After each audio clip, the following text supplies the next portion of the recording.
Amados e queridos irmãos, graça e paz vos sejam acrescentadas. Pastor Elias aqui passando para compartilhar mais um estudo com você. Meus amados, nós vamos começar a estudar as doutrinas da graça, tá? Mas antes da gente estudar sobre as doutrinas da graça, um tema que é muito importante, muito relevante para nós é a soberania exaustiva ou a soberania de Deus. Eu vejo essa importância da gente falar um pouco sobre a soberania exaustiva ou a soberania de Deus e eu compartilhar com os irmãos algumas bases bíblicas, tá? Então você que tem por costume escutar essas aulas já com papel, caneta, ou talvez bloco de notas no celular, não sei, mas é muito importante você anotar, porque eu vou falar muito versículo hoje, muito versículo mesmo, viu? Sobre a soberania de Deus. E isso é um assunto que geralmente não é estudado, não é falado, né? Normalmente a gente foca tanto na responsabilidade humana e esquece de estudar sobre a soberania divina. Nós vamos estudar dentro da doutrina da graça, quando eu começar a entrar na aula mais sobre calvinismo, arminianismo e outros termos, né? Pelagianismo, semi-pelagianismo, depois eu vou explicar cada termo devagarzinho, né? E o seu significado.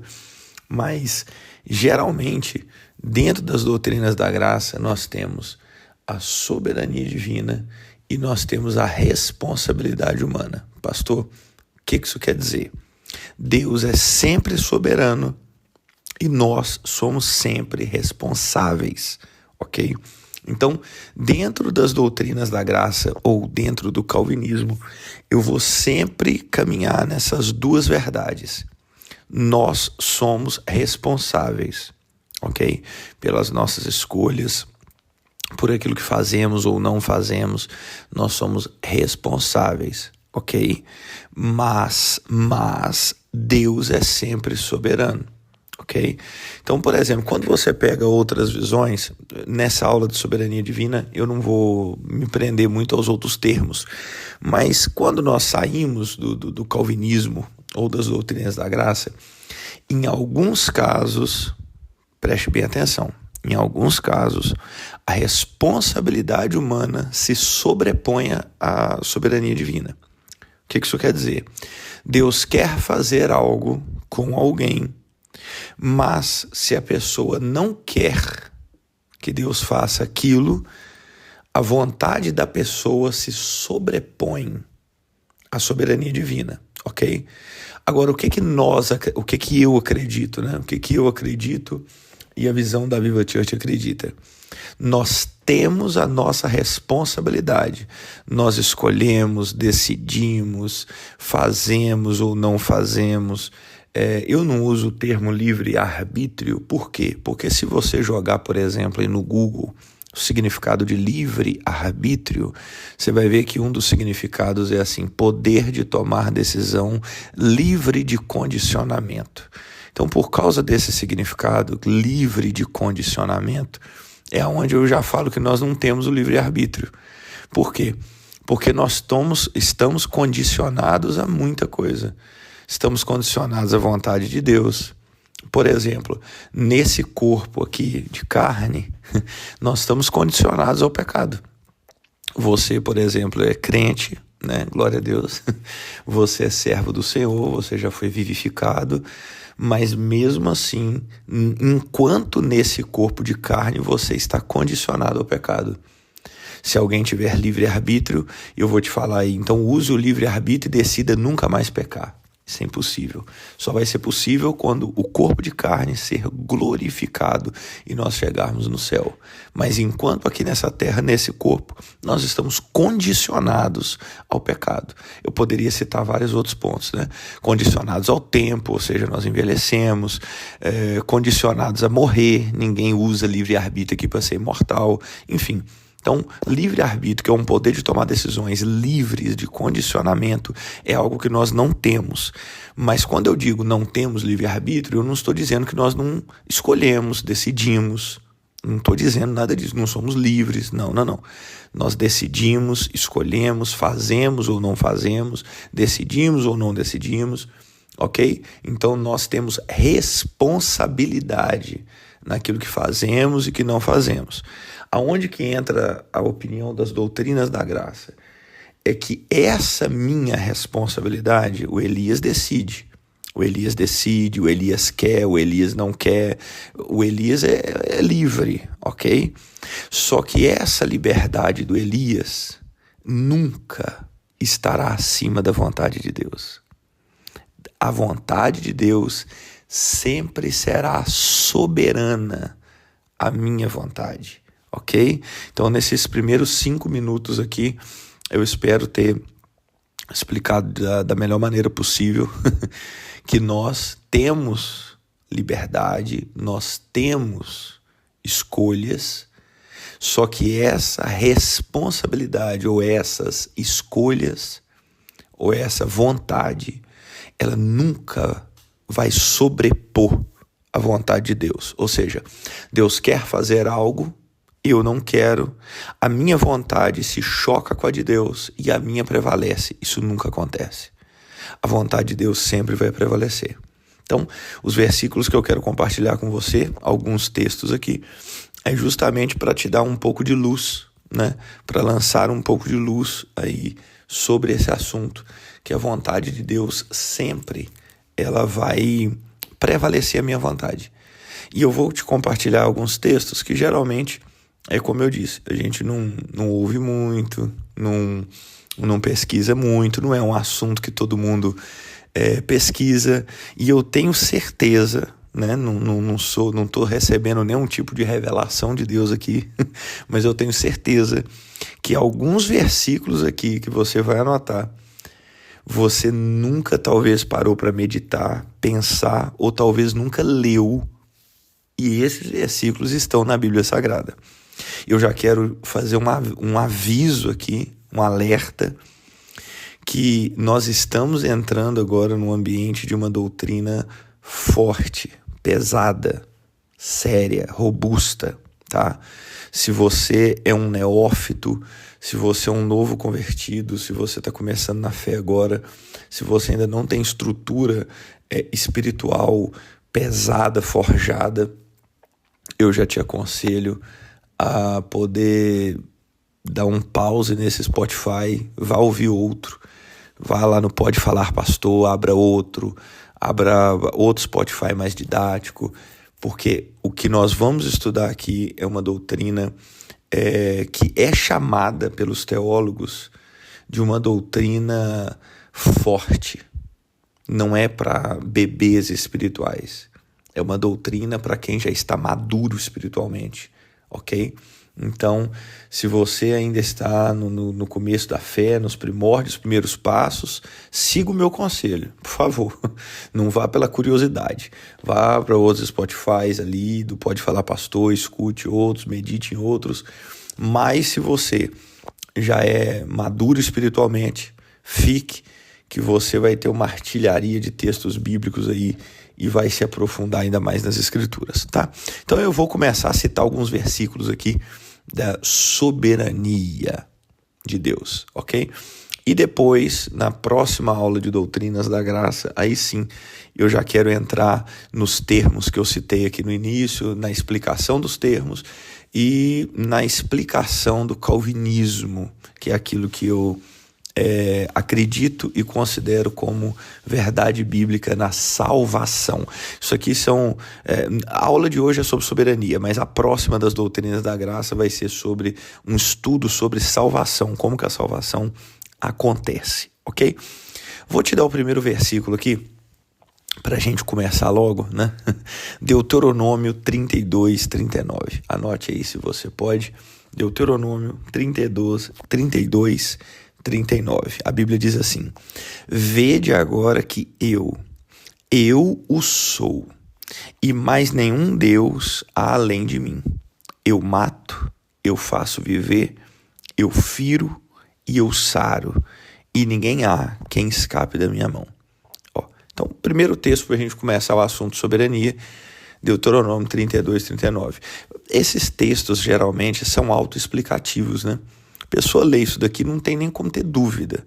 É Deus falando, olha, é só eu, não tem outro Deus, eu mato, eu faço viver. Ou seja, o controle da morte e da vida está na mão de Deus. Eu costumo falar que depois de um estudo sobre a soberania de Deus, até a sua visão sobre Deus muda. Até a sua visão sobre Deus muda, porque tem um ensino que é uma heresia lá do século III, que chama maniqueísmo.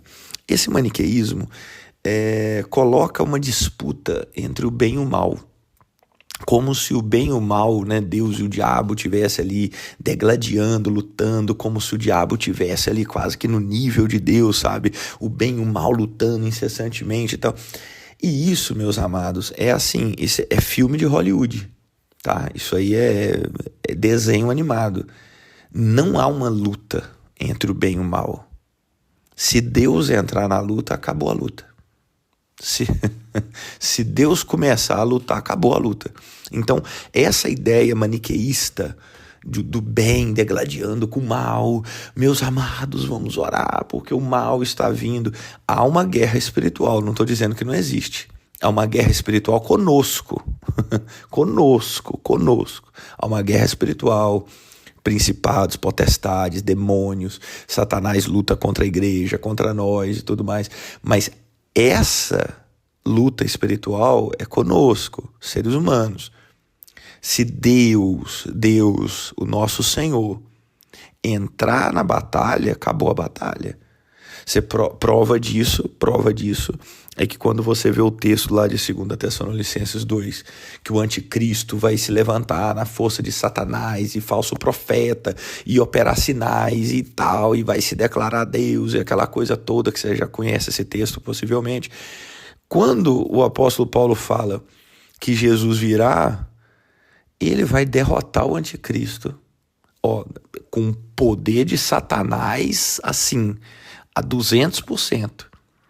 Jesus entra no campo de batalha e o apóstolo diz assim, e com sopro de sua boca, ele vai aniquilar o mal. Olha o que eu estou te falando. É besta no mar, besta na terra, falso profeta, anticristo, demônio para tudo quanto é lado, que vai ser solto e aquela coisa. Jesus chega e faz assim, acabou. Então, o que eu tô te dizendo? Se Deus entrar na guerra, acabou a guerra, tá? Então, as guerras que nós enfrentamos são permissão de Deus, ok? As guerras que nós enfrentamos Deus permitindo que nós passemos, que as lutas venham, é tudo permissão de Deus, projeto de Deus e vontade de Deus. Eu já quero pontuar uma coisa aqui para você escrever, que geralmente a gente fala sobre vontade soberana e vontade permissiva. Não sei se você já ouviu esses dois termos. Vontade soberana é quando Deus faz algo diretamente. Vontade permissiva é quando ele permite que algo aconteça. Talvez você já ouviu esses dois termos. Se não, anote aí, vontade soberana, vontade permissiva. Só que tem um detalhe aí para você pontuar também. Ambas são vontade de Deus. E talvez você nunca parou para pensar nisso agora que eu estou te falando. Tanto a soberana quanto a permissiva são vontade de Deus. Ou seja, o que Deus faz ou o que Deus permite que aconteça, os dois, né, ou as duas vontades, são vontade de Deus. Aquilo que está indo para um lugar que Deus não quer que vá, ele vai com a soberania e puxa de volta para onde ele quer. Vontade soberana. E aquilo que já está caminhando para o lugar que Deus quer, ele permite. Então, ou seja, nem a permissiva, nem a soberana, nada sai da vontade de Deus. Nada. O que Deus permite é porque ele quis que acontecesse. O que ele intervém é porque ele não quer que aconteça. Ok? Então, Te citei esse texto aí de Deuteronômio 32, 39. Vou citar um outro texto clássico aqui. Logicamente eu não vou citar todos os textos da Bíblia de soberania de Deus, mas só para você pontuar aí, para ficar claro para você. Jó 42, 2. Jó 42, 2. Bem sei eu que tudo podes e que nenhum dos teus propósitos pode ser impedido. É por isso que eu falo que a gente não tem livre-arbítrio, porque olha aqui, eu bem sei que tudo podes e que nenhum dos seus propósitos pode ser impedido, ou seja, não consegue impedir. Deus quer fazer algo, ele faz, e fim. Né? O Jó, ele começa a questionar muito a Deus e Deus fala, né? Ô Jó, deixa eu te perguntar assim, quando eu lancei os fundamentos da terra, onde você estava? Imagine você que os cientistas, por cálculos, relatividade e observação, eles chegam numa média aí que o universo nosso, ele tem quase 93 bilhões de anos-luz de ponta a ponta, mas isso, cálculos, relatividade, aquela coisa toda, observação, e vamos dizer 93 bilhões de anos-luz. Deus mede o universo a palmos. Imagine a eternidade, que é muito maior do que o temporal, porque o universo é temporal e finito. Então, muito maior do que o temporal é a eternidade. Eu já estou te dizendo aqui, fazendo uma figura de linguagem, que Deus mede esses 93 bilhões de anos-luz, Deus mede a palmos. Agora você acha que Deus quer fazer algo e eu consigo impedir? Isso que nesse universo de 93 bilhões de anos-luz, tem uma minúscula galáxia, que é a Via Láctea. Dentro dessa Via Láctea, que já é minúscula, tem um planeta petitinho, pequenininho, que é o planeta Terra.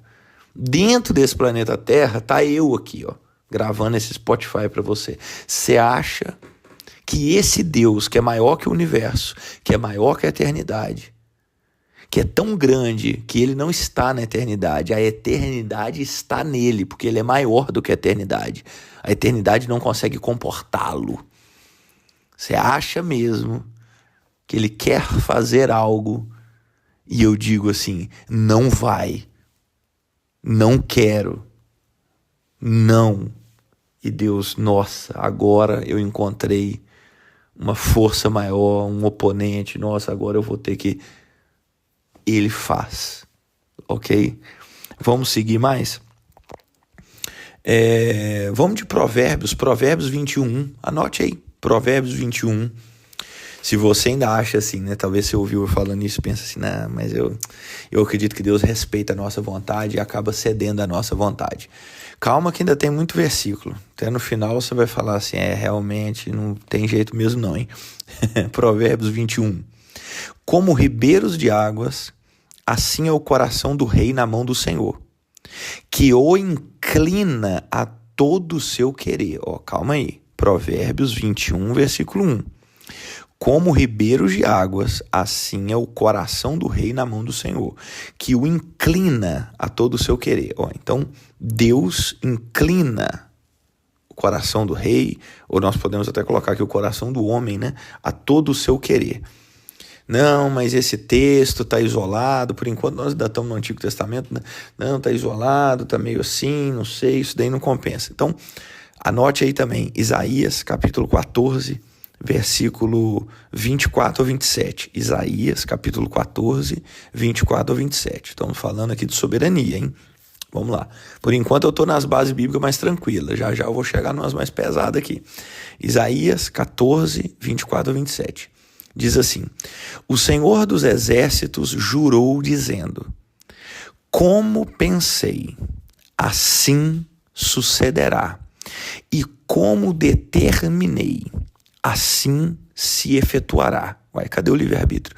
Quebrantarei a Síria na minha terra, e nas minhas montanhas a pisarei, para que o seu jugo se aparte deles, e a sua carga se desvie dos seus ombros.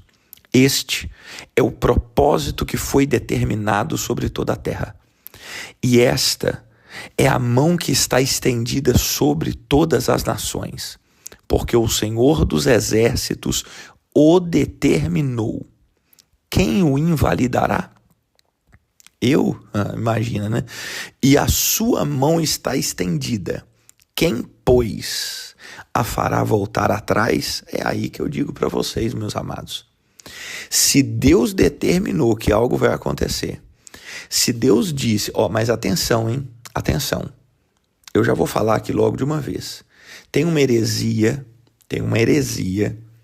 que eu considero heresia, que é chamada de hipercalvinismo, ou alguns vão falar ou vão conhecer por determinismo fatalista. O que isso quer dizer? Quer dizer que Deus determina todas as coisas. Aí você pegou um copo d'água, é porque Deus determinou. Aí você encostou agora no livro, é porque Deus determinou. Isso daí é heresia. Deus não tem base bíblica para isso, que Deus determinou cada detalhe, cada vírgula, cada ponto. Isso daí é heresia. Tá? Determinismo, fatalismo, hipercalvinismo, isso é heresia, ok? Então eu não estou dizendo aqui que Deus determinou cada ponto, mas existem decretos de Deus. E aí, meus amados, é chorar no banho, porque existem decretos de Deus. Existem pontos que Deus determinou, decretou, predestinou. E quando Deus determina, o texto está dizendo aqui, quem validará? E a mão dele está estendida. Quem que vai fazer a mão dele voltar para trás? Não tem, meus queridos, não tem. Se Deus determina fazer algo, não tem. Vamos continuar nessa soberania? Isaías 45, ainda em Isaías, hein? Isaías 45, 7. Isaías 45, 7. Eu formo a luz e crio as trevas. Eu faço a paz e crio o mal. Eu, o Senhor, faço todas as coisas. Tá? Eu não vou entrar aqui no debate hoje de criação do mal, até porque esse mal aqui que é citado em Isaías 45, 7 é mal com L, né? Não é mal com U. Mal com L é calamidade, tempestade, furacão, é esse tipo de mal, sabe? De mal, não mal com U, que é mal de caráter, mal de maldade, sabe? Entende? Então é diferente o mal com L com o mal com U. Eu não vou entrar nesse debate aqui, nesse mérito de criação de mal e tudo mais, mas eu só citei esse texto de Isaías 45, 7 para você ver que tanto a paz quanto a calamidade, tudo isso está no controle exaustivo da vontade de Deus, ok? Então isso daqui é para ficar bem claro. Ainda em Isaías, anote aí, Isaías 46, 10. Isaías 46, 10. Diz assim, que anuncio o fim desde o princípio, e desde a antiguidade as coisas que ainda não sucederam, que digo, o meu conselho será firme, e farei toda a minha vontade. Nossa, eu vou ler essa última frase. E farei toda a minha vontade. Irmãos, olha que texto, que pérola, que coisa linda. Ele anuncia o fim desde o começo. Você já notou que lá no Éden, ele já apontou para a mulher e falou assim, da sua semente vai nascer um que vai esmagar a cabeça da serpente. Ó, lá no Éden, ele já falou do filho que ia vir 4.000 anos depois. Mas antes do Éden, vamos voltar mais um pouquinho antes do Éden. A Bíblia diz que o cordeiro foi morto na eternidade. Desde a fundação do mundo, na eternidade, o cordeiro foi morto. Agora, olha para você ver. Desde o princípio, ele já anuncia o fim. E são decretos. São decretos. Ele determinou. Não tem como. Como que eu vou quebrar um decreto de Deus? Como que eu vou quebrar uma determinação de Deus? Não tem jeito, né? Então vamos lá. Vamos de Jeremias 10, 23. Anote aí. Jeremias 10, 23. Vai anotando essas bases bíblicas. Que depois você lê, relê, e se tiver dúvida, manda pra gente que nós estamos aqui para ajudar. Jeremias 10, 23. Eu sei, ó Senhor, que não é do homem o seu caminho, nem do homem que caminha o dirigir os seus passos. Jeremias, né? Ele que já tentou parar de profetizar e isso queimou nos ossos dele, né? Ele tentou, teve um flash assim de usarei meu livre-arbítrio, mas não deu certo, né? É o que eu falo, não temos. Estamos condicionados à vontade de Deus. E agora ele está falando que não é do homem dirigir os seus passos, não é do homem o seu caminho. Então é Deus, né? Deus que dirige nossos passos e Ele que nos guia. Vamos anotar mais uma base bíblica aí. Vamos colocar Lucas, vamos para o Novo Testamento, né? Eu vou citar algumas do Novo Testamento, para depois eu ir para umas outras bases aqui também que eu separei, só desse assunto de soberania exaustiva. Tudo acontece mediante a vontade de Deus. Quer ver alguns decretos? Um dos decretos de Deus, decretos eternos, é a morte de Jesus. Isso é um decreto, ok? Decreto é irrevogável. Não tem como, né? E já eu vou falar um pouco mais a fundo da morte de Jesus. Vou até recitar uma parte de um livro. Mas anote aí Lucas 22, 22. Lucas 22, 22. E na verdade, o Filho do Homem vai segundo o que está determinado. Mas ai daquele homem por quem é traído. Então, olha esse ponto. O Filho do Homem vai segundo o que está determinado, ou seja, não era uma opção, não era um acaso. Aconteceu, né? Não. Há um decreto, há uma determinação. Vai acontecer, ok? Vamos mais uma do Novo Testamento? João 3,27. Anote aí, João 3,27. A palavra de Deus diz assim: João respondeu e disse: o homem não pode receber coisa alguma se não lhe for dada do céu. O homem não pode receber coisa alguma se não lhe for dada do céu. Soberania.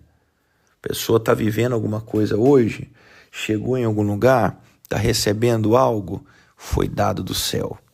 Tá? Essa base bíblica que eu vou citar agora, eu vou citar com mais detalhes na próxima aula, mas eu já vou deixar aqui o gostinho para vocês. João 6, 64 e 65. Anote aí, João 6, 64 e 65. Diz assim: mas há alguns de vós que não creem, porque bem sabia Jesus desde o princípio quem eram os que não criam, e quem era o que havia de entregar. E dizia: por isso eu vos disse, que ninguém pode vir a mim, se por meu Pai não lhe for concedido. Eu estou falando que eu vou falar mais na próxima aula, mas vou passar um melzinho aqui para você sentir o que vem por aí. Jesus é o caminho, a verdade e a vida. Ninguém vai ao Pai a não ser por quem? Por Jesus. Só que aqui em João 6, e depois eu vou citar uma outra base também de João, porque aqui é a repetição, né? Jesus ele fala assim: ninguém vem a mim se o Pai não trouxer. Olha para você ver, vê se você entendeu. Ninguém vai ao Pai a não ser por Jesus, que é o caminho. Mas ninguém vem a Jesus se o Pai não trouxer. Olha o texto que nós acabamos de ler. Olha o finalzinho aqui do versículo 65. João 6, 65. O finalzinho. Se por meu Pai não lhe for concedido, o Pai concede, traz a pessoa até Cristo. Estando em Cristo, a pessoa vai até o Pai. Pegou? Então, não é o homem que está assim num belo dia de sol e fala assim: quer saber? Vou até Jesus. É o Pai que traz. Não é o homem que fala assim, nossa, usarei agora a minha vontade e irei até Jesus. É o Pai que traz. É o Pai que concede. Mas, próxima aula. Vamos focar hoje só na soberania. Atos 2, 23. Ainda falando sobre a morte de Jesus, Atos 2, 23. A este que vos foi entregue pelo determinado conselho e presciência de Deus, prendestes, crucificastes e matastes pelas mãos de injustos. Então, foi determinado conselho e presciência de Deus. Presciência é o quê? É o dom, a capacidade, vamos dizer assim, de uma maneira mais simples para você entender, de Deus, é o atributo, né, de Deus olhar através do tempo, né, através do futuro. A presciência é o conhecer de Deus. E pelo determinado conselho, estava determinado a morte, a entrega, de Jesus na cruz. Que é mais uma base ainda em Atos 4, 27 e 28. Anote aí, Atos 4, 27 e 28. Porque verdadeiramente contra o teu santo filho Jesus, que tu ungiste, se ajuntaram não só Herodes, mas Pôncio Pilatos, com os gentios e os povos de Israel. Presta atenção. Para fazerem tudo o que a tua mão e o teu conselho tinham anteriormente determinado que se havia de fazer. Olha isso daqui. Herodes, Pôncio Pilatos, é onde que eu falo da responsabilidade humana e da soberania divina. Na responsabilidade humana, Herodes fez o que fez porque quis. Pôncio Pilatos fez o que fez porque quis. Mas na soberania divina, eles fizeram tudo o que a tua mão e o teu conselho tinham anteriormente determinado que se havia de fazer. Aí você pode então perguntar, mas se Herodes não quisesse fazer isso, ele iria fazer. Porque a mão, o conselho de Deus, anteriormente determinou que fosse feito. Mas e se Pilatos não quisesse fazer? Faria, de um jeito ou de outro. Entende? De um jeito, a vontade de Deus sempre será soberana à vontade humana. Vamos colocar um outro texto aqui, Atos 14, 16. Esse Atos 14, 16 também vai pegar muito na próxima aula, mas já fica com ele aí no seu coração. Atos 14, 16. O qual nos tempos passados deixou andar todas as nações em seus próprios caminhos. Vou ler de novo. O qual nos tempos passados deixou andar todas as nações em seus próprios caminhos. Então veja bem, quem Deus... eu falo que é na próxima aula, porque aqui já começa a entrar no assunto salvação, né? Quem Deus deixa andar nos seus próprios caminhos e fazer o que quer, porque a vontade do homem é pecado, é carne, é queda, entende? A vontade do homem é inimizade contra Deus. E nós vamos estudar isso também na próxima aula, no primeiro ponto das doutrinas da graça, do calvinismo, que é depravação total. Então nós vamos estudar isso na próxima aula. A vontade do homem é contrária à vontade de Deus, à carnalidade. Então, assim, a pior coisa que Deus pode fazer com alguém é falar assim: faz o que você quiser. Olha aqui, Deus deixou as nações andar nos seus próprios caminhos. Você já notou no Antigo Testamento que Deus trabalhou com Israel e raros os casos, a salvação foi tirada de Israel assim para uma pessoa de fora. Raros. Você vai lembrar aí de Ruth, você vai lembrar de Raabe, né, Nínive. E já começou a ficar difícil achar mais nome. Então, raros os casos do Antigo Testamento, Deus leva a salvação para uma ou outra pessoa. Geralmente ficou só em Israel. E as outras nações? Nações, gerações, povos, tribos, línguas, nações, Deus deixou andar em seus próprios caminhos. Ele não interviu. Se Deus não intervir na vida do ser humano, esse ser humano não vai até Deus. Se Deus não trouxer o ser humano até ele, o ser humano não vai por si só até Deus. Ok? Vou te dar agora nós vamos começar umas bases bíblicas aqui mais pesadas, hein? Agora nós vamos entrar numa soberania, que eu quero falar aqui da soberania sobre a vontade humana, tá? É onde eu falo. Nós somos responsáveis, sempre. Mas Deus é sempre soberano. E nós vamos sempre fazer a vontade dele no final das contas. Então, ó, pastor, me dá umas bases bíblicas aí. Vamos lá. Isaías capítulo 10, versículos 5 ao 7. Isaías capítulo 10, versículos 5 ao 7. Eu vou ler aqui agora na NVT, na versão NVT.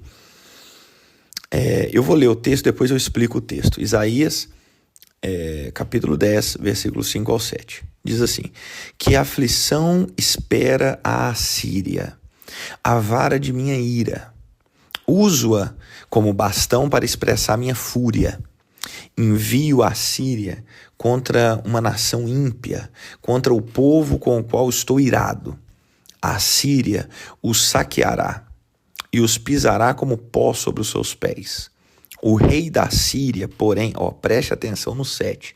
O rei da Síria, porém, não entenderá que é meu instrumento. Esse não é seu modo de pensar. Seu plano é somente destruir e derribar uma nação após a outra. Vamos ler o versículo 15 e eu explico a seguir. Mas será que o machado pode se orgulhar de ser mais poderoso do que aquele que o usa? É a serra mais importante que a pessoa que com ela corta? Pode a vara golpear se não houver quem a mova? Acaso o cajado de madeira anda sozinho? Então, assim, agora eu vou explicar. O rei da Síria, você vê que nós lemos aqui no versículo 7, ele queria fazer outra coisa. O que ele queria fazer? Você vê que Deus fala aqui na boca do profeta Isaías, esse não é o seu modo de pensar. O rei da Síria pensava diferente. O plano dele era destruir nação após nação. Então, explicando para você, o rei da Síria queria destruir nação após nação no mundo. O modo de pensar dele era esse. Aí Deus falou assim, só que eu vou colocar ele para destruir quem eu quero. E ele quer outra coisa, mas ele vai fazer o que eu quero. Aí Deus vira aqui no versículo 15, depois você pode ler tudo aí na sua casa, mas no versículo 15, ele fala assim, e por acaso é o machado mais poderoso do que aquele que usa? Porque o rei da Síria, ele se ensoberbeceu em achar que era forte, mas ele estava cumprindo aquilo que Deus queria que ele fizesse. E olha para você ver, a vontade, guarde isso aqui, a vontade do rei da Síria era uma, a vontade de Deus era outra. E no final, o rei da Síria fez o que Deus queria. Então eu estou te dando a primeira base bíblica, a primeira, te mostrando que o homem queria algo e Deus queria outra coisa. E no final, o homem fez o que Deus queria. Ok? Então essa daqui é uma base. Eu vou te dar uma outra base. Eu vou abrir aqui junto com você a Bíblia. Livro dos Juízes. Se você pode, abra comigo aí Juízes. Juízes capítulo de número 7. Abra comigo aí. Juízes capítulo de número 7. Vamos ver o que fala aqui. Juízes capítulo 7, versículo 22. Juízes capítulo 7, versículo 22. Gideão, né? Todo mundo conhece a passagem. Juízes 7, 22. Quando os 300 israelitas tocaram as trombetas, o Senhor fez os guerreiros que estavam no acampamento lutarem uns contra os outros com suas espadas. Os que sobreviveram fugiram para lugares distantes como Bet-sita, perto de Zererá, e para a divisa de Abel-Meolá, perto de Tabate. Você notou aqui? Não foram eles que começaram a se golpear. Não foram eles que começaram a se matar. O texto diz: o Senhor fez os guerreiros que estavam no acampamento lutarem uns para com os outros com suas espadas. Ok? Deus provocou isso. Não é que eles queriam. O Senhor fez eles se matarem. O Senhor fez. É soberania. Tá? Eu não vou nem entrar naquele texto que quando Saul já estava rejeitado por Deus, era Deus que mandava os espíritos imundos em Saul. Porque isso aqui é uma soberania de um nível. Eu estou te falando, se você entender o tamanho do seu Deus, você começa a mudar a sua ótica sobre tudo. O inferno, Satanás, o próprio ser humano não tem esse poder que a gente aprendeu que tem, não. Ok? Essas teologias egocentristas, esses ensinos que o homem está no centro, o homem faz, o homem acontece, o homem não sei o quê, outra hora coloca o diabo lá em cima, que é o diabo, que não sei o quê, que não sei o quê. Se você começa a estudar a soberania de Deus, você começa a ver que não é bem por aí, não. É Deus que controla o espírito imundo, é Deus que controla o diabo. Tem a frase de Lutero que eu gosto de usar, né? Lutero fala que o diabo é o cachorro na coleira de Deus. Ou seja, o diabo só vai onde Deus deixa e só faz o que Deus permite. Isso, prova disso é o livro de Jó, né? Que é o diabo toda hora, Satanás toda hora perguntando a Deus, pedindo autorização a Deus para fazer ou não alguma coisa. Então, já fica com essa informação. Era Deus que mandava o espírito imundo em Saul, é o diabo perguntando se pode ou não pode fazer as coisas lá com Jó, e o diabo só fazendo o que Deus permitiu. Em nenhum momento o Satanás foi além do que Deus permitiu. Então, quando você começa a estudar a soberania de Deus, você começa a mudar a sua ótica sobre muita coisa na Bíblia. Você quer ver outra bomba que vai alugar um triplex aí na sua cabeça? Abra sua Bíblia em Salmos. Vamos lá, eu vou lá também. Salmos, Salmo não tem capítulo, tem número. Salmos de número 105. Salmo de número 105. Isso aqui agora, se prepara. Salmo 105, versículos 24 e 25. Isso daqui eu tenho praticamente certeza que você nunca ouviu na sua vida. Salmos de número 105, versículo 24 e 25. Diz assim, eu vou acelerar porque eu quero falar mais coisa aqui, senão já vai acabar o tempo. O Senhor multiplicou o seu povo. Isso aqui está falando do povo do Egito, tá? O Senhor multiplicou o seu povo até que se tornaram mais numerosos que seus opressores. 25. Voltou os egípcios contra seu povo, e eles tramaram contra os servos do Senhor. Eu vou ler o 23, para você ficar melhor contextualizado. Depois você pode ler o salmo inteiro na sua casa aí. Então Israel chegou ao Egito, Jacó viveu como estrangeiro na terra de Cã. Aí vem o 24 que eu li. O Senhor multiplicou seu povo até que se tornaram mais numerosos que seus opressores. Voltou os egípcios contra o seu povo. Quem que colocou os egípcios contra o povo de Israel? Deus. Por essa você não esperava, né? Quando você vê lá em Êxodo, vamos lá para Êxodo. Abre aí, corra, que nós estamos contra o tempo. Êxodo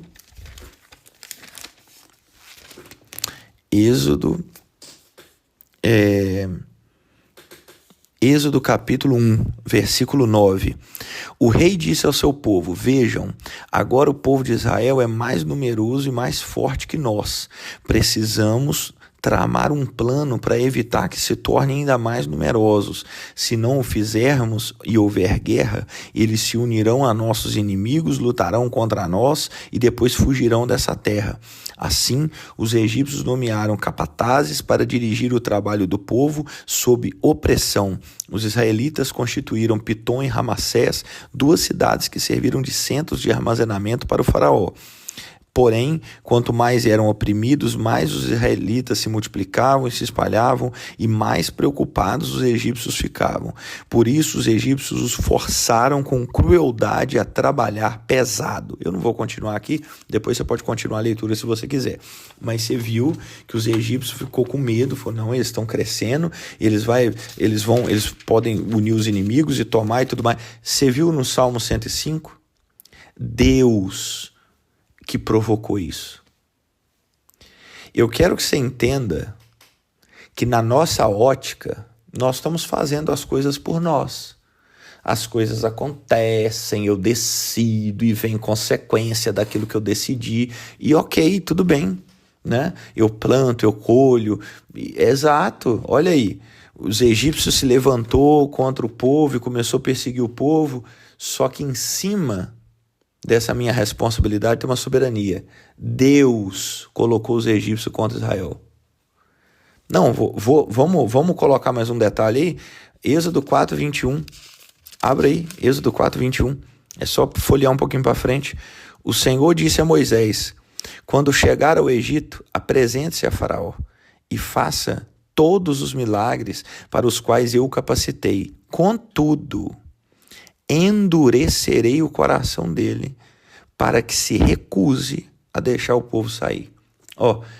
Deus mandou Moisés ir.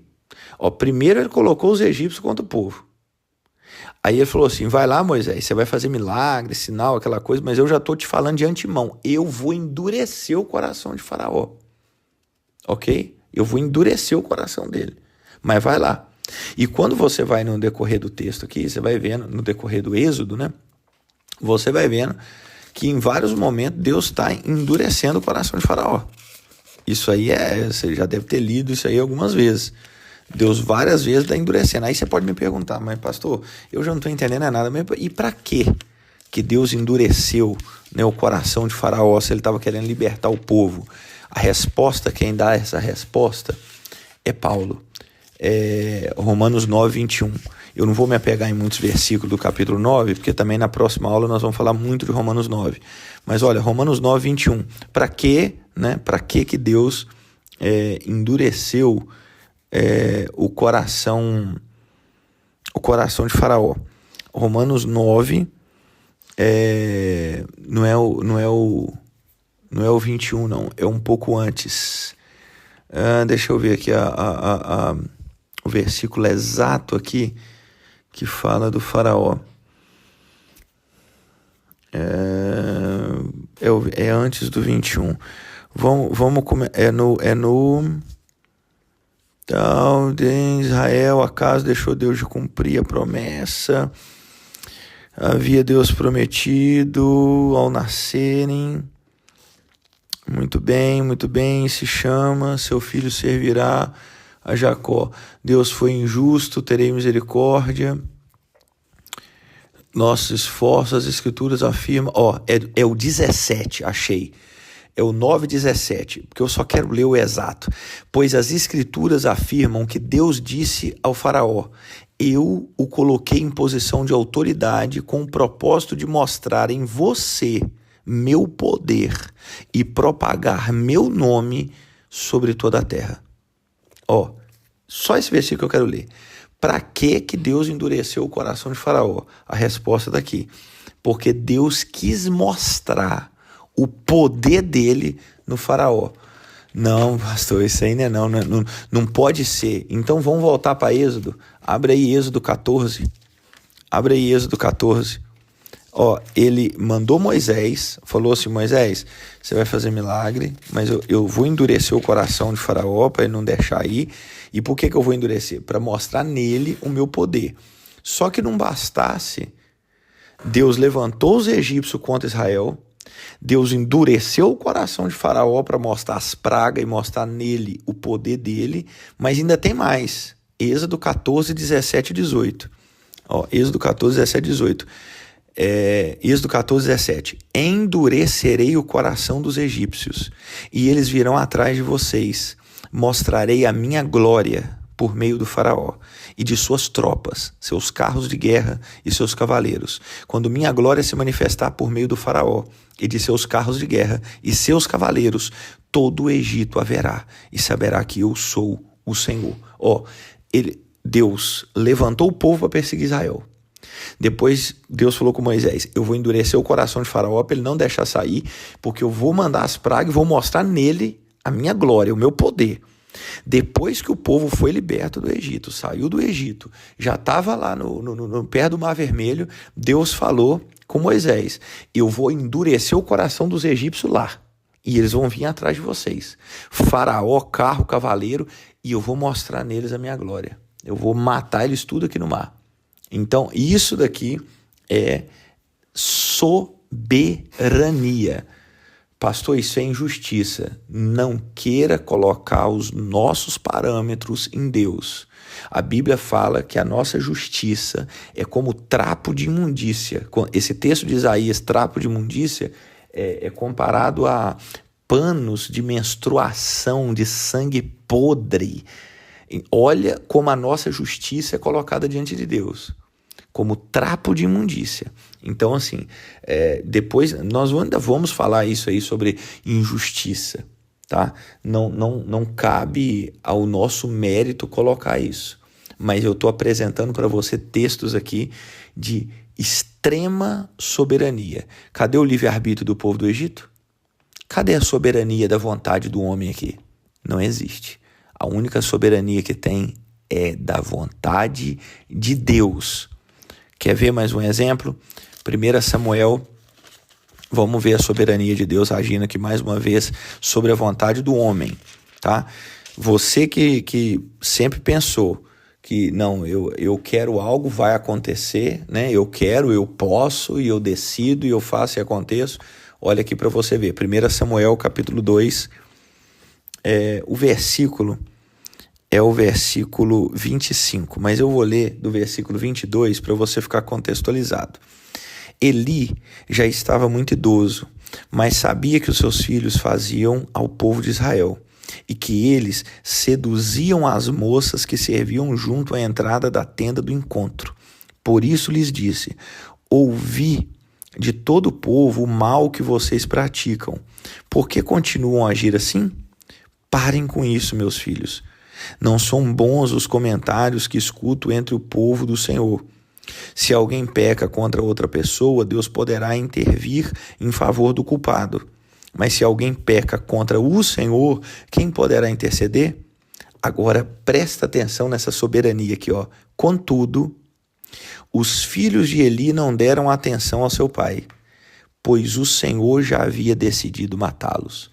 Qual que é a causa? A consequência é os filhos de Eli, Ofni e Finéias, não ouviram o conselho do seu pai.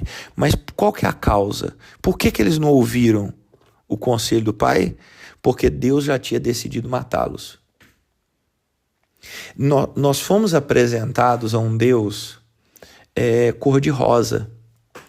O Deus que foi nos apresentado é um Deus cor-de-rosa, é um Deus de purpurina, é um Deus que só tem amor, só tem, né? Não tem, isso aqui é um Deus de justiça. Esse Deus aqui não é apresentado para nós. Por isso que eu falo que é uma teologia forte. Porque esse Deus aqui, não, porque Deus quer salvar todos. Não quer, não. Não quer, não. O texto está me dizendo que eles não ouviram o conselho do pai, ou seja, não ouviram o conselho do pai, não se arrependeram, não teve mudança. Por que eles não ouviram o conselho do pai, não se arrependeu, não mudou e tudo mais? Porque Deus queria matar eles. Então, essa teologia aqui não é ensinada. Ué, pastor Elias, mas você está dizendo que Deus não quer salvar todos? Não, se quisesse, todo mundo estava salvo. E outra, vou te dar outra. O nosso Deus não é bipolar. Deus não manifesta o amor numa pessoa e depois pega essa pessoa e manifesta ira lançando no inferno. Não. Para quem Deus manifesta amor, esse alguém vai para o céu. E para quem Deus manifesta ira, esse alguém vai para o inferno. Isso é coisa da aula que vem, mas eu já estou aqui adiantando para você. Eu quero ler um pedacinho aqui. Eu ainda tenho mais alguns textos aqui que eu quero mostrar para você, mas eu quero ler um pedacinho aqui do livro Deus é Soberano, do A.W. Pink, né? Mas eu quero ler só um pedacinho aqui sobre a crucificação de Jesus. Isso aqui é bom demais, tá? Eu li uns textos aqui para você que Deus decretou, né, o que aconteceria na crucificação de Jesus. Então agora eu vou ler aqui um pouco mais extensivo para você ver que coisa linda. Deus decretara onde, quando e como o seu bendito filho morreria. Muitas coisas que Deus determinara com respeito à crucificação tinham sido anunciadas por meio dos profetas do Antigo Testamento. De modo que, no cumprimento exato e literal dessas profecias, temos uma prova clara, uma demonstração plena da influência controladora e orientadora que Deus exerce sobre os ímpios. Nada aconteceu fora daquilo que Deus ordenara, e tudo quanto o Senhor ordenara aconteceu exatamente conforme Ele mesmo propusera. Fora decretado e revelado nas Escrituras que o Salvador seria traído por um dos seus próprios discípulos, por um seu amigo íntimo. Salmos 41, 9. Comparar com Mateus 26, 50. Salmo 41, 9. Comparar com Mateus 26, 50. Sim. E Judas foi o discípulo que o vendeu. Fora decretado que o traidor receberia 30 moedas de prata por sua horrenda perfídia? Sim. E os sumos sacerdotes foram constrangidos a oferecer-lhe exatamente essa soma. Exatamente o que foi falado foi exatamente o que foi oferecido. Isso é coincidência? É livre-arbítrio? Não, é decreto divino. Fora decretado que o dinheiro da traição seria empregado na compra de um campo do oleiro? Sim. E a mão de Deus dirigiu Judas de tal modo que este devolveu o dinheiro aos sacerdotes, e Deus guiou os sacerdotes para que decidissem fazer exatamente isso. Mateus 27, 7. Você está vendo que na responsabilidade humana, o cara pensa assim, não, eu sou livre, eu estou decidindo e eu estou fazendo, mas acima dele tem um decreto. Fora decretado que se levantassem iníquas testemunhas contra Cristo? Salmo 35, 11. Pois bem, foram achados indivíduos dessa natureza. Fora decretado que o Senhor da glória seria açoitado e lhe cuspiriam no rosto? Isaías 50, 6. Ora, não faltaram aqueles que vilmente se prestaram a isso. Fora decretado que o Salvador seria contado com os transgressores? Pilatos, sem perceber que estava sendo dirigido por Deus, ordenou sua crucificação juntamente com 2 ladrões. Todo mundo está dentro do projeto de Deus, não adianta. Fora decretado que vinagre e fel lhe seriam oferecidos enquanto ele pendia na cruz? Esse decreto divino foi literalmente cumprido. Fora decretado que os soldados cruéis lançariam sorte sobre suas vestes? Então, foi justamente isso que fizeram. Fora decretado que nenhum de seus ossos seria quebrado? Êxodo 12, 46, Números 9, 12. Pois bem, a mão orientadora de Deus, que permitiu que os soldados romanos quebrassem as pernas dos ladrões, impediu-os de fazer o mesmo com nosso Senhor. Não foram suficientes os soldados de todas as legiões romanas. Não foram suficientes todos os demônios de todas as hierarquias de Satanás para quebrar um único osso do corpo de Cristo. E por que não? Porque o soberano onipotente tinha decretado que nenhum de seus ossos seria quebrado. Precisamos demorar-nos ainda nesse parágrafo, no que se refere à crucificação, o cumprimento acurado e literal de tudo aquilo que as Escrituras predisseram, não demonstra, sem qualquer controvérsia, que um poder onipotente estava dirigindo e supervisionando tudo quanto foi feito naquele dia? Então esse adendo aqui, terminei de ler, esse adendo aqui é só para você ver um gostinho, que cada detalhe da crucificação, antes, durante e depois, foi determinado, decretado por Deus.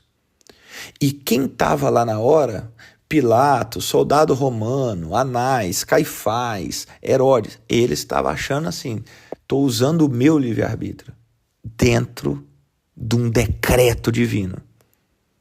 Então eu quero dizer para você que a nossa responsabilidade nunca vai sobrepor a soberania divina.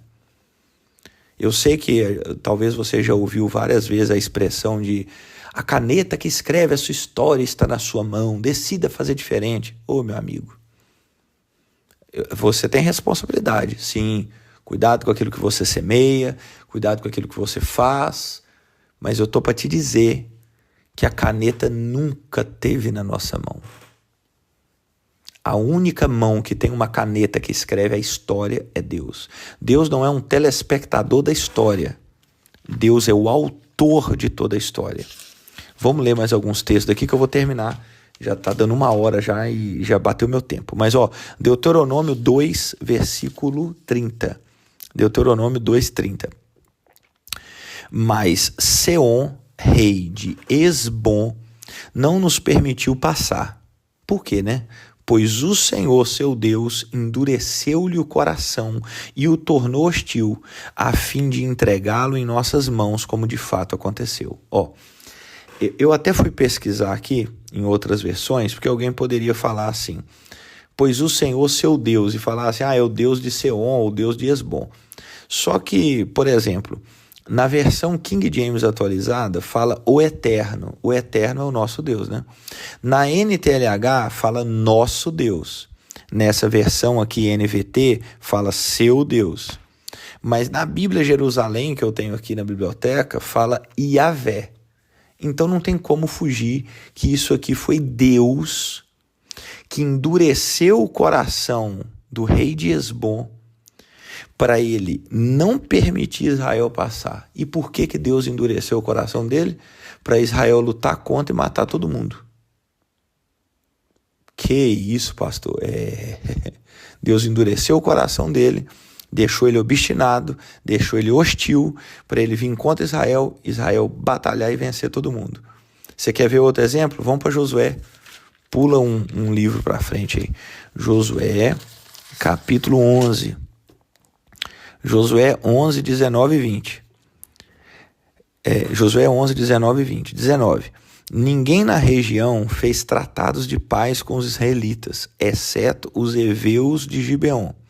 Todos os outros foram derrotados na guerra. 20. Pois o Senhor lhes endureceu o coração para que lutassem contra Israel.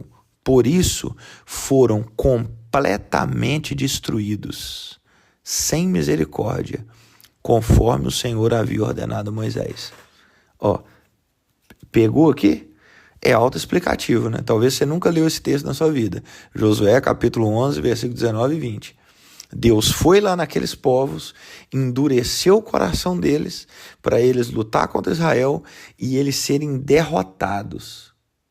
As cidades, morreu criança, recém-nascido, adulto, velho, mulher, homem, foram devastados. Deus endureceu o coração deles e manifestou neles a ira. Esse Deus não apresenta, né? Esse Deus ninguém fala. Essa soberania ninguém mostra.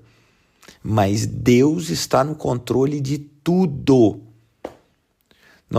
Eu sei que nessa aula da soberania exaustiva fica aquela coisa assim, não, mas não é possível.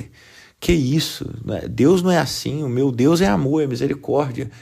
Você vai entender, na próxima aula que nós vamos falar de salvação, você vai entender que tem povos que Deus manifesta o seu amor e tem povos que Deus manifesta a sua ira. Então, no povo de Israel ali, com Josué, Deus manifestou a sua misericórdia e o seu amor. Mas nesses outros povos, Deus endureceu para manifestar a sua ira. Ok? Vou dar mais umas bases bíblicas aqui no Novo Testamento, porque Porque senão alguém pode falar assim, mas você só leu no Antigo, né, pastor? Então, eu vou citar para acabar. João 12, Evangelho de Jesus, segundo escreveu João 12, versículo 37 até o versículo 41. 37 a 41. Apesar de todos os sinais que Jesus havia realizado, não creram nele. Por que não creram? 38. Aconteceu conforme o profeta Isaías tinha dito. Senhor, quem creu em nossa mensagem? A quem o Senhor revelou seu braço forte? 39. Mas o povo não podia crer, pois como Isaías também disse, 40. O Senhor cegou seus olhos. Quem que cegou? O Senhor cegou seus olhos e endureceu seu coração. O povo lá não creu em Jesus. Por que eles não creram em Jesus? Não foram todos, né? Mas os que não creram. Os que não creram, por que não creu? O Senhor cegou seus olhos e endureceu seu coração, para que seus olhos não vejam, seu coração não entenda e não se voltem para mim, nem permitam que eu os cure. As palavras de Isaías referiam-se a Jesus, pois viu sua glória e falou sobre ele. Você entendeu isso daqui? Os que não creram em Jesus não creram porque Deus cegou os olhos e endureceu o coração. Pastor, você me desculpa, mas tem um texto lá em Mateus. Eu vou abrir com você. Eu sei o texto que você está pensando aí. Eu vou abrir com você. Mateus 23, não é? Quer abrir comigo? Abre. Mateus 23, 37. Eu sei como é que é. Olha aqui, Mateus 23, 37. Não, pastor, isso aqui Israel não creu porque não quis. Olha aí, Mateus 23, 37. Jerusalém, Jerusalém, cidade que mata profetas e apedreja os mensageiros de Deus. Quantas vezes eu quis juntar seus filhos como a galinha protege os pintinhos sobre as asas, mas você não deixou. E agora sua casa foi abandonada e está deserta. Olha aí, pastor. Como é que o senhor me fala que foi Deus que endureceu, que cegou? Não, era Jerusalém que não queria. Isso aqui é uma base da depravação total, né? Que nós vamos falar na próxima aula. Mas, tá vendo? Isso aí Deus queria. Olha aí, Deus querendo, Deus querendo e a vontade do homem prevalecendo a dele. Deus queria juntar, como a galinha junta os pintinhos e Jerusalém não deixou.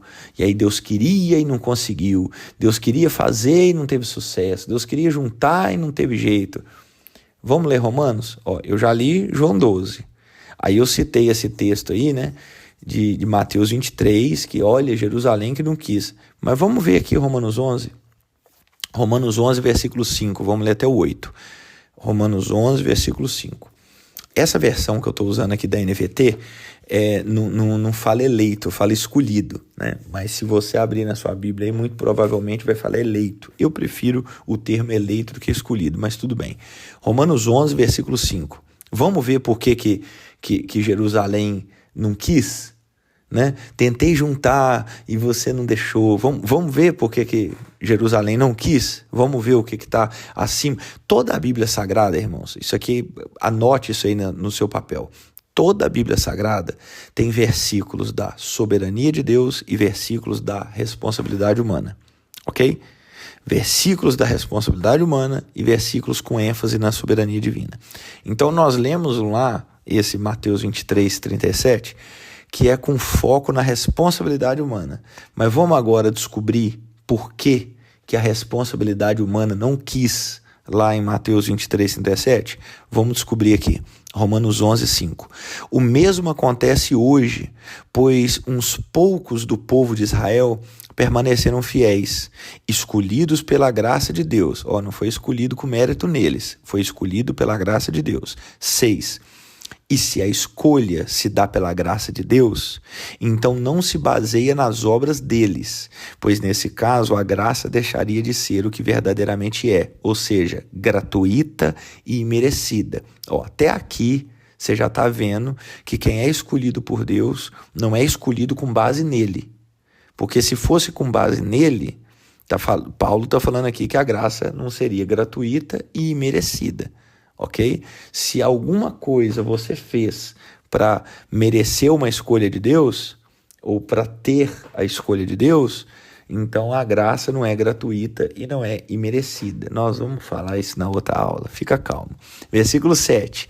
Portanto, a situação é esta: a maioria do povo de Israel não encontrou o que tanto buscava, mas uns poucos, aqui é o segredo para você entender por que as galinhas, os pintinhos que está lá juntado por Deus no Mateus 23, mas uns poucos, aqueles que Deus havia escolhido, o encontraram, enquanto o coração dos demais foi endurecido.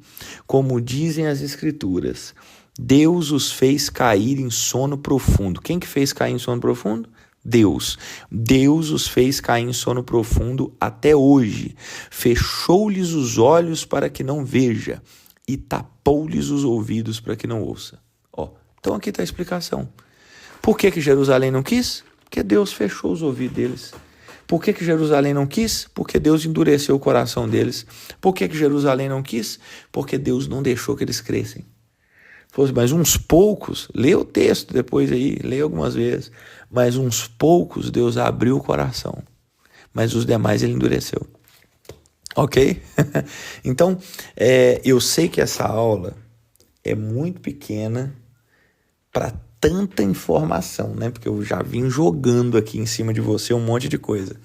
E é totalmente novo para muitas pessoas que vão ouvir essa aula, essa soberania exaustiva de Deus.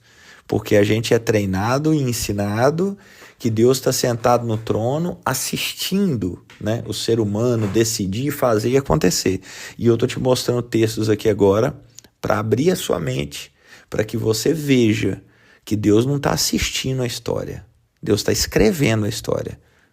E quando algo não vai para o lado que ele quer, ele puxa para o lado dele.